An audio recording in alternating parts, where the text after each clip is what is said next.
Good morning. Good morning, everybody.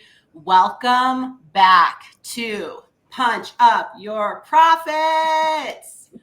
This is Loving the enthusiasm. Loving it. She laughs. So, Punch Up Your Profits. This is where we dig into real conversations with business owners like you and like me and like Raina, also leaders who are building businesses in real time. So we don't just talk about sales and profit here. We cover strategies, we cover systems, we talk about the human challenges that come along with growth. Today, I am joined by my friend, Raina Gandhi. She is the creator of the Rise program, where she helps professional women rewire limiting beliefs and narratives and really own their confidence, step into their confidence so that they can lead and grow. And let me tell you that the reason that I wanted Raina here today is because she took my last cohort of smooth selling, and immediately after that class, she closed a high ticket client, a new client, a $4,000 client. And it was because she combined her confidence with the right words at the right time. And so that's what we're going to unpack here today. But before we get started, I want to say thank you for joining. If you're here, if you could just drop in the chat, let us know that you're here. Who are we talking to? Is anybody out there in the ether? Let us know. All right. No, it's streaming. Yeah, here's everybody. Here they are. Okay. Thank you guys. Sometimes there's a lag with StreamYard, but I'm so excited that you're here. Thank you all for coming, and welcome to my special guest, Raina. Thank you for joining my show. We had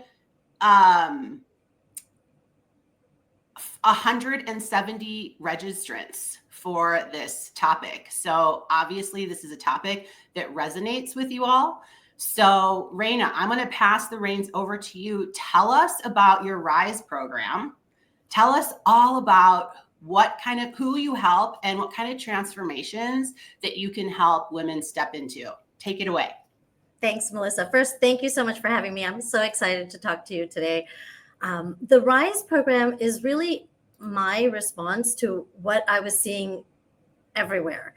Brilliant women who were absolutely crushing it at work, but somehow they were still feeling like they had to dim their light or apologize sometimes for taking up space. And I'm talking about women who are partners at a law firm who maybe just closed a $50 million M&A deal, but they're still internally, they'll say things like, they'll preface their questions with, can I ask a question? As opposed to just asking the question, right? Yeah. Or people who are investment banking vice presidents who generated $12 million, let's say, in fees. I have someone who I'm working with who she generated $12 million in fees for her firm last year and hesitated to ask for a promotion. Isn't that crazy? It's crazy. And the reason is that she just didn't want to sound too pushy. Yeah. So when she's doing this work and she's in front of clients, she's 100% present and able to get the job done. But when it comes for advocating for herself, that's where she's struggling. And most of the women that I work with work in male-dominated industries. So in finance, consulting, law, medicine, right? They're dealing with this constant push and pull of being told that they're too aggressive, or they should speak up and sound more assertive, but they should not be too assertive. They should speak up and be visible, but not too visible. They should behave in a specific kind of way. And it is exhausting. What the shoulda, coulda, woulda, shoulda is just man. Exhausting. And so this program is a 6-week program. It's a leadership catalyst program where we don't just work on confidence, because our confidence is showing in other places. What we do is we rewire a lot of that limiting narrative. And those are the narratives that keep us small. So we help build that inner boardroom. Yeah, I see a lot of similarities between what people think sales is actually about, and then because people think it's about like being aggressive and being pushy, but it's really about more having that confidence in yourself and leading. And so many women in leadership positions, they forget that. So I see a lot of some comparisons there. Yeah, absolutely. When we think about looking within ourselves and our own limiting beliefs, if we were confident in a way that we were looking at ourselves as having our own inner boardroom, what that would look like is we would be our own visionary. Like there was a part of us that would be our own visionary, a part of us that would be our own strategist, a part of us that would be our own nurturer. And all of that would come together and create this unique person. But a lot of times, a lot of that stuff gets stuck and we get in our own way. And in sales, as I learned from you very clearly, it's very easy for me to get in my own way. So in a way, actually, you're exactly right. The way that I help other women sort of find their voice, you help me find mine. Oh my God, I love that so much. So Raina knows her stuff, obviously, guys. If you have a question for Raina or you have a comment, like this is as interactive as we can possibly make it, drop your comments in the chat. We'll try and get to them all. We will also have a Q&A at the end if we have time for it. So engage with us, interact with us. You've got the opportunity to talk to Raina and myself. So definitely use it here today. So what I want to talk a little bit about is kind of the reframe. We're talking about reframes, right? And how you are helping women reframe a lot of these limiting beliefs. But I want to talk about the reframe that you experienced in signing up for my class. So you got a new client like almost immediately. So what was different about that experience versus how you were leading your sales calls before? Like, tell us about, what did you notice? Yeah. So, I mean, I think there was a huge difference. So let's start from my original approach, which was basically getting on the call and, hey, these are all the things that I have to offer, and it's going to be amazing.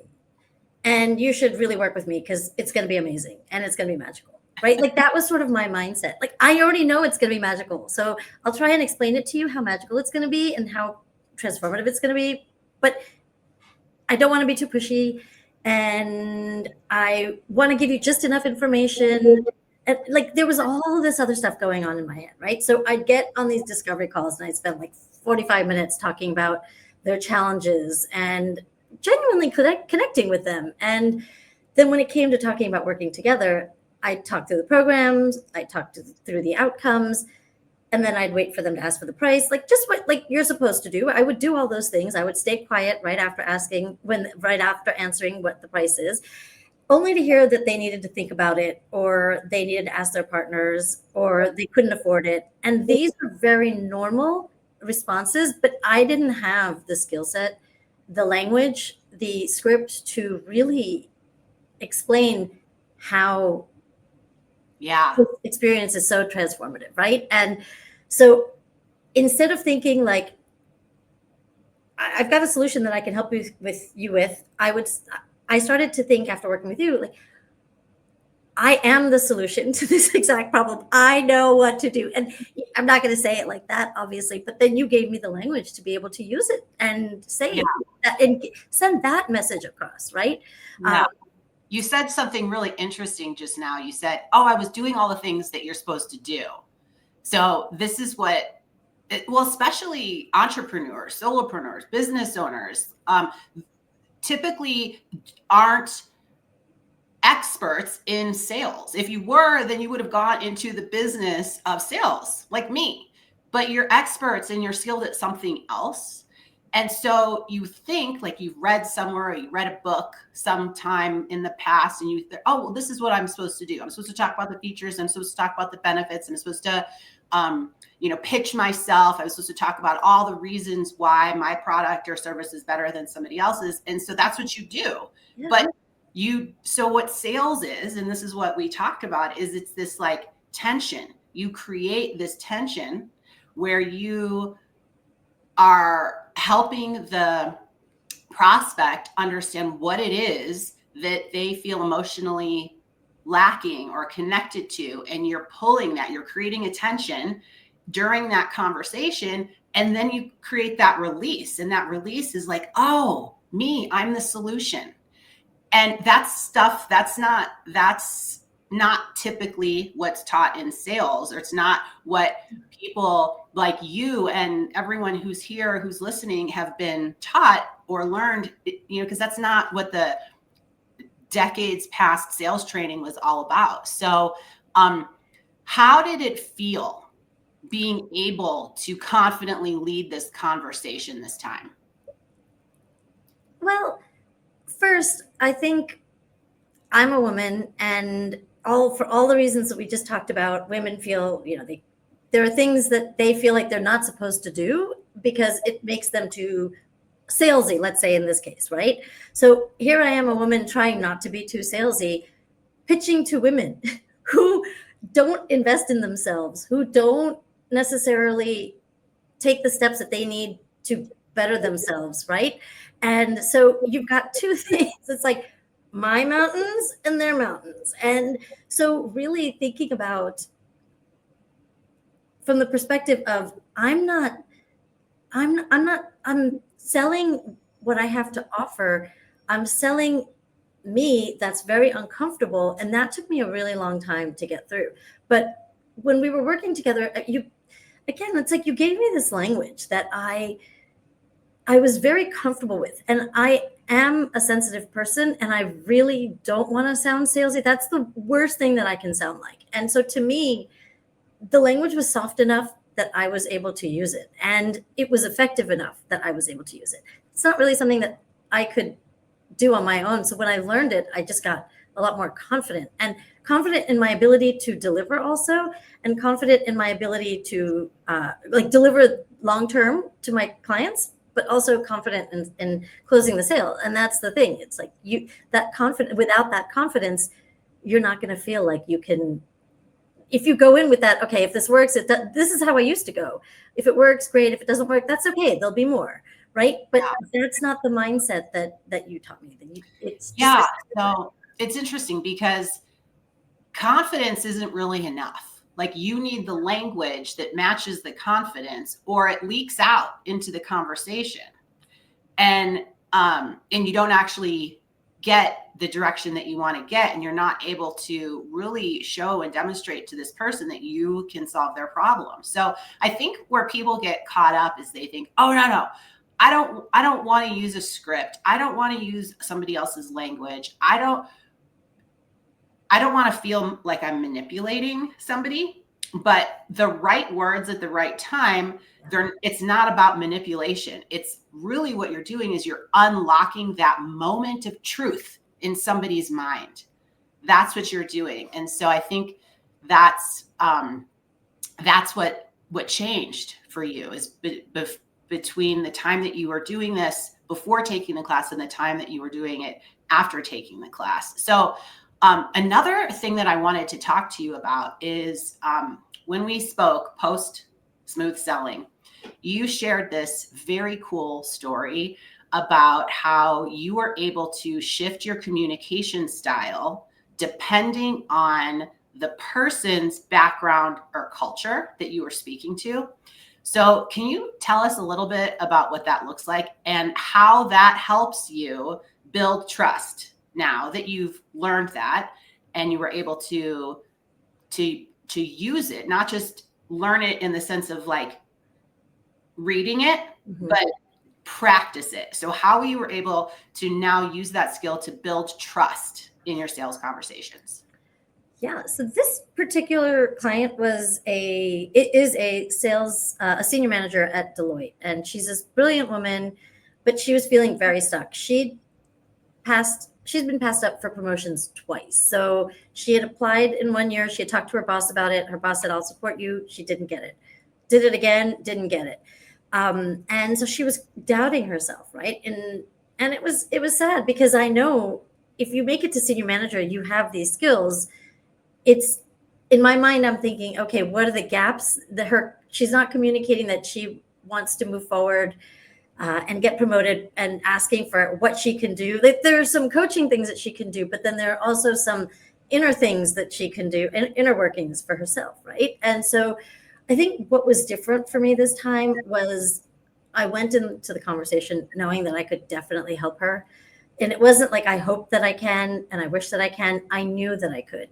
And I think part of that is because I believed it. I could have a very real conversation about what was staying stuck looking like for her and what it was actually costing her.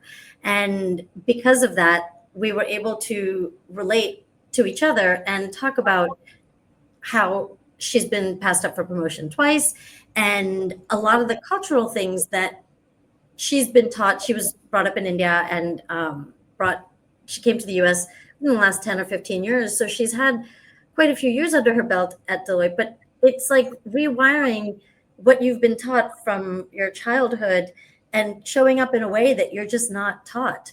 So we are working together. She and I are still working together, and we are doing all of that rewiring. And she trusts me because I can speak to her in our native tongue. I can speak to her with references to specific places in our hometown. I can speak to her about things, and I can understand her in a way that often I know, as someone who crosses multiple cultures, just has struggled with myself. And I was born in this country. So I understand. I can meet her where she is, I think, is the key. Yeah. Yeah. So you were able to connect. Like, that's the whole point and way that we're able to gain trust with our prospects, is to be able to connect with them in a way that they feel seen. So I'm going to ask everyone in the audience here a question. Can you remember a time when you met somebody and maybe you were at a dinner party or just a party or a conference or something, and you sat with this person and you were like, oh my God, it was a short conversation. You've just met them and you're like, I like this person. This person gets me. I want more of this person. So drop in the comments, what was it about that conversation that you had with this person? What was it about them that made you feel like, I want more? This is a person that I want to spend more time with. Any comments from the audience about, think of a time when this might have happened to you? So go ahead and drop some comments in there. I think it's a good time to kind of segue into some value for everybody, because people are thinking, what did she teach Raina? Give us a hint. What did she teach Raina? So I want to share with you guys the framework that I developed after working in sales, learning sales 20 some years ago in a boiler room environment with a bunch of men in suits, elbowing people for commission checks, and how I was able to lean into those strengths that I had as a woman in a male-dominated industry, and then eventually turn it into a framework that I've used to close over $50 million in deals, and build a new business and train close to 200 people at this point. So my framework is called the ACE method.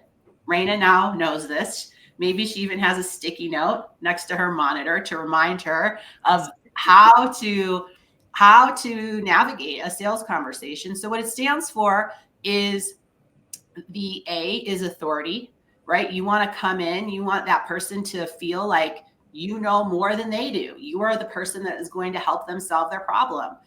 The C stands for connection, which is what we've been talking about.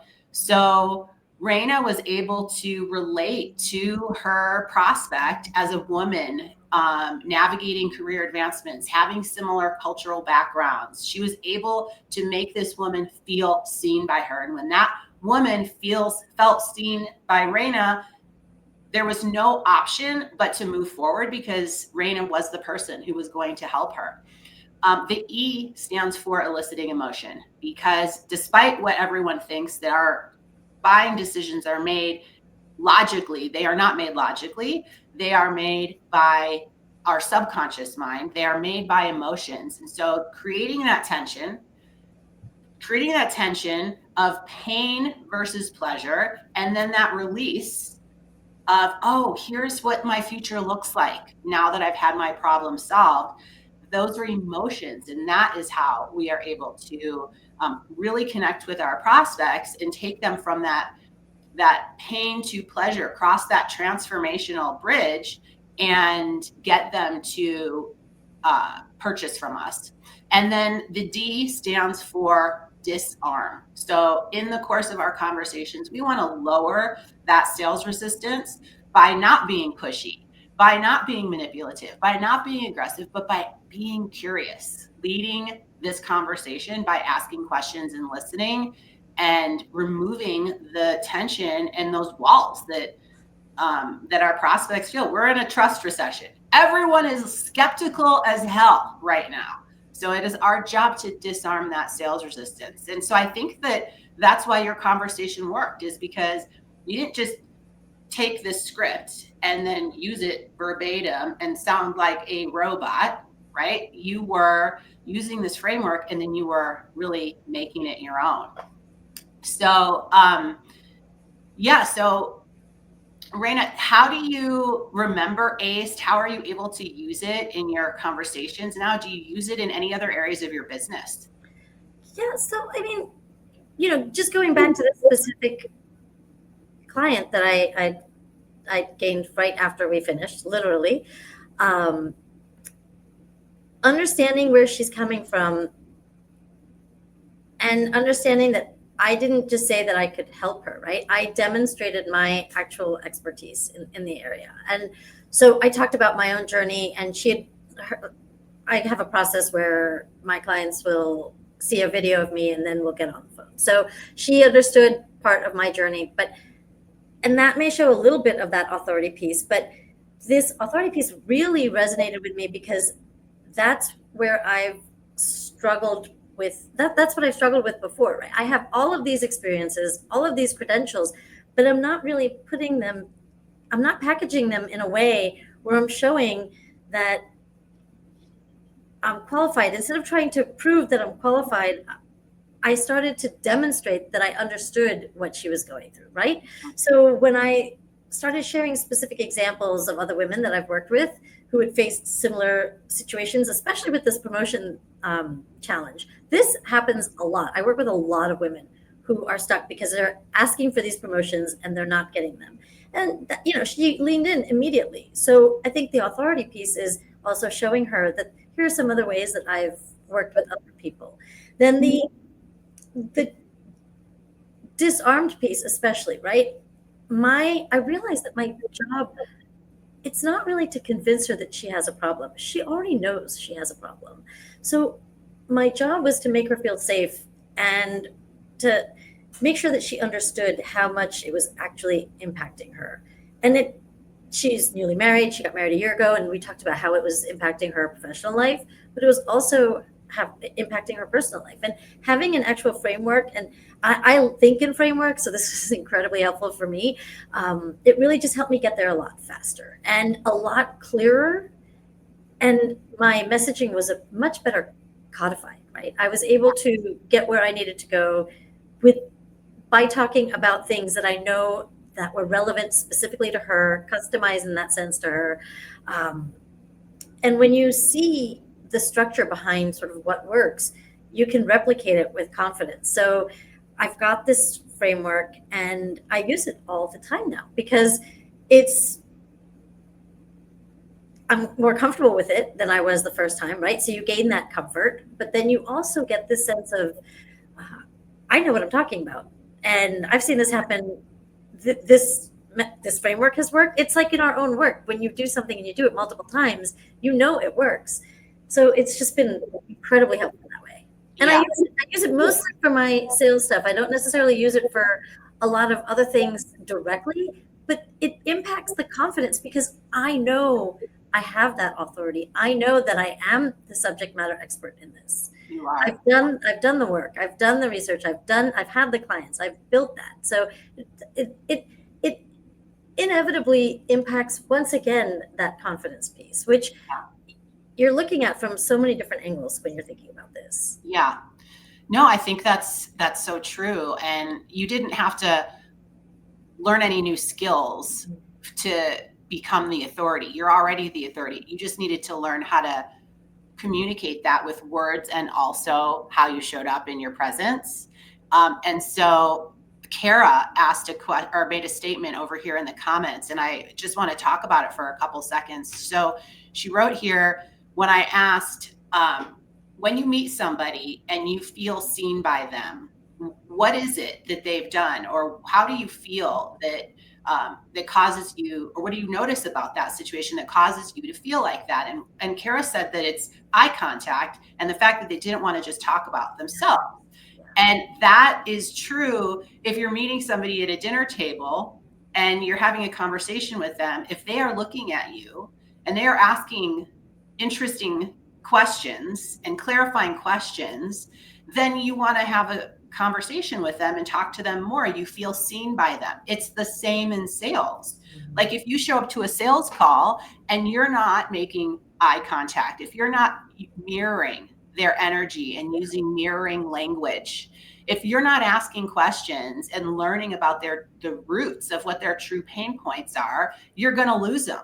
But if you do those things, and these are things that we practice in smooth selling, then they are going to feel like, I want to continue with this person. There is no alternative for me. She sees me.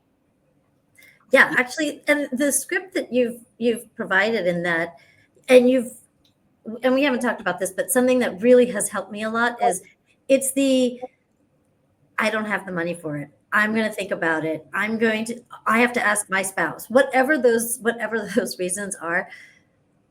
Really understanding how to, again, this is not something that comes naturally for me. So understanding how to answer some of those questions was incredibly helpful because, again, it was authentic. It was a very authentic answer from me it is a very authentic answer from me to my clients, right? So I think that helps a lot. You don't know what you don't know. And I think that's the key. That's what I keep coming back to. This is why we hire people to help us, right?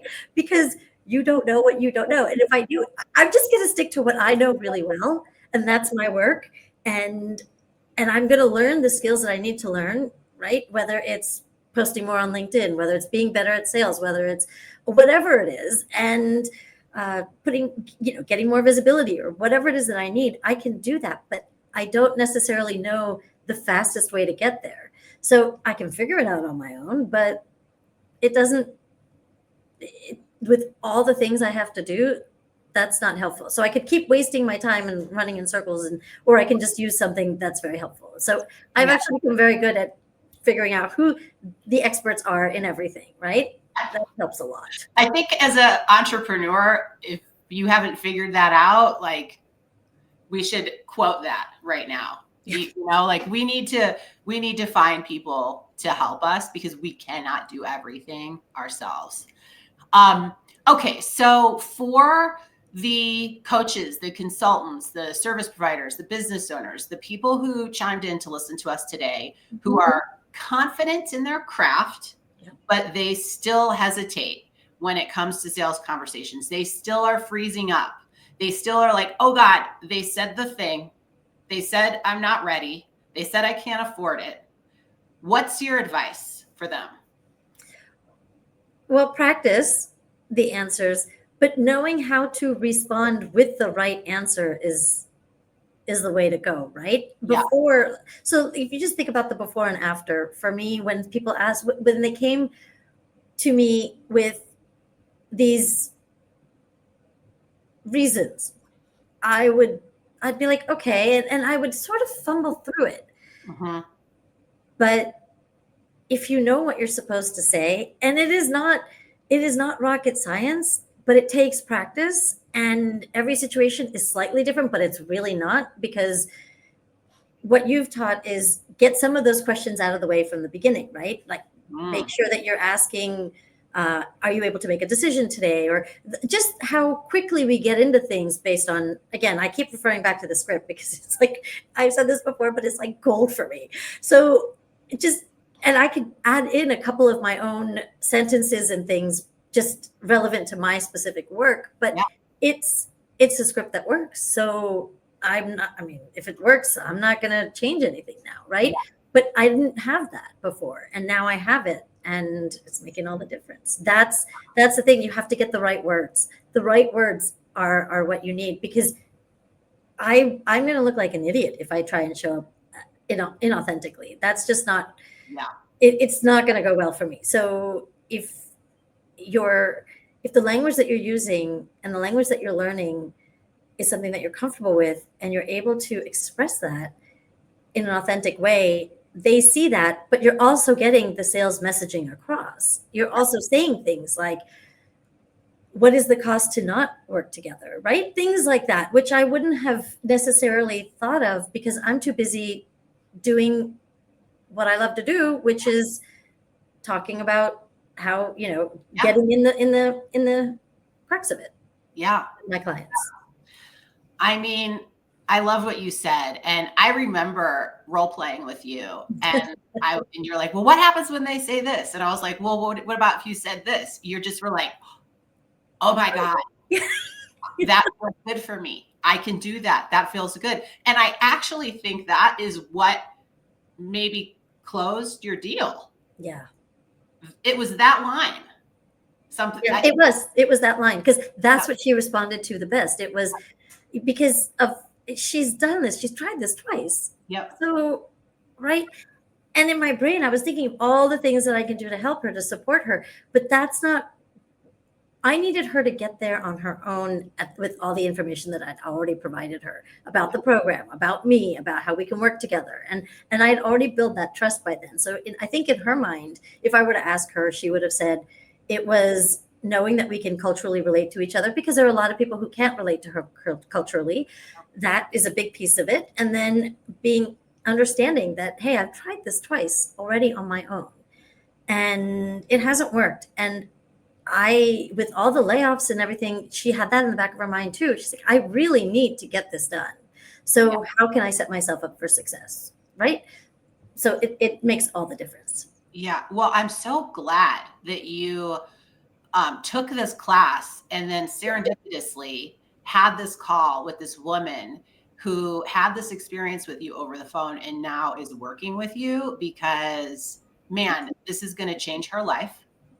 It's going to really change her life. Yeah, that's it.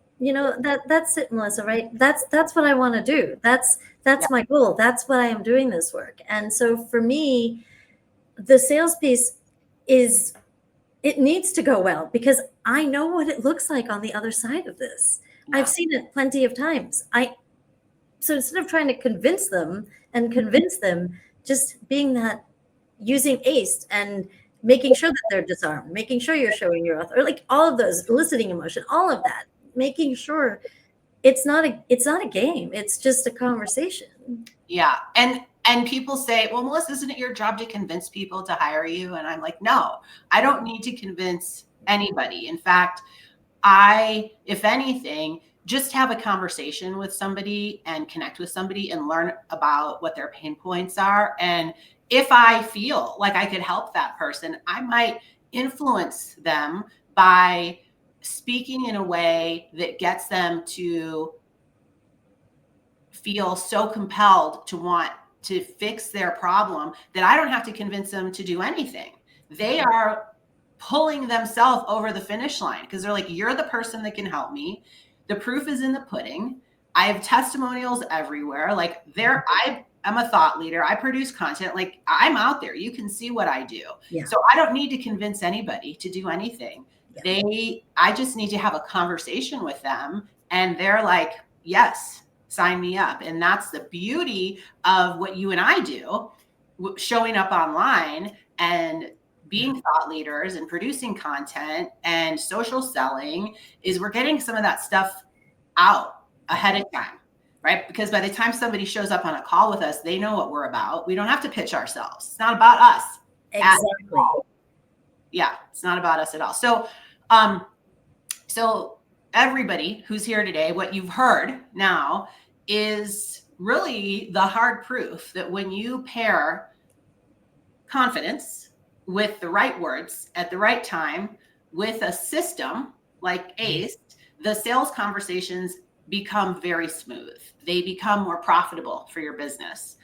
And that's why we're having this conversation today. That's what this show is about. Punch Up Your Profit. It's about growth. So Raina, thank you. Thank you so much for sharing your story and all of your wisdom with us here today. If you want to connect with Raina, follow her here on LinkedIn. Raina, do you have a website? I do. It's risingtideconsultingllc.com. Beautiful. You can find Raina here on LinkedIn. She posts great content. She talks all about this kind of stuff. If you're curious about building your own confidence, about finding the right words at the right time, keep an eye out for my content. My next cohort is starting 2 weeks from yesterday. It starts on October 8th. It is women only. And it's 4 weeks. You will close more deals in just 4 weeks. So you can find me at melissaglick.com. You can find me here on LinkedIn. Punch up your profit. It's not about just what shows up on the P&L. We are talking about creating, it's the freedom that you create when you really stop hiding from those hard conversations. Like Raina said, they said something, I don't know what to do about it. So then I just let them go. But you don't have that hard conversation with them because you don't have the words. You don't know what to say next. So that's what we solve in this class. Questions from the gallery. Any last minute questions? Let's see. I want to showcase anybody. I always ask, are you willing to see yourself succeed? Great question. Yeah. Yep. I'm going to write that one down. Oh, yes. Enrique, thank you. Thank you, Enrique. Yourself succeed. I'm stealing it, Enrique. Yes. Steal it away. Carrie says, Raina, I can see that you really want to help them. She does. Yes. Yes. Beautiful. Thank you, Carrie. Thank you, Enrique. Kara, Alex, Modblock. Hey, thanks for joining today. Jason Leibowitz, always love to see your name. Let's see who else is here. Susan, Ashley, Beth Drum. Love it. Love it. Michael. You guys, thank you for joining. We are all done for today. I do this series, I don't know, usually once a month. So stay tuned. Follow me on LinkedIn so you can be sure to find the next one. Have a great day, everyone, and go ahead and punch up those profits. Thank you, Raina. Thank you for having me, Melissa. I appreciate you.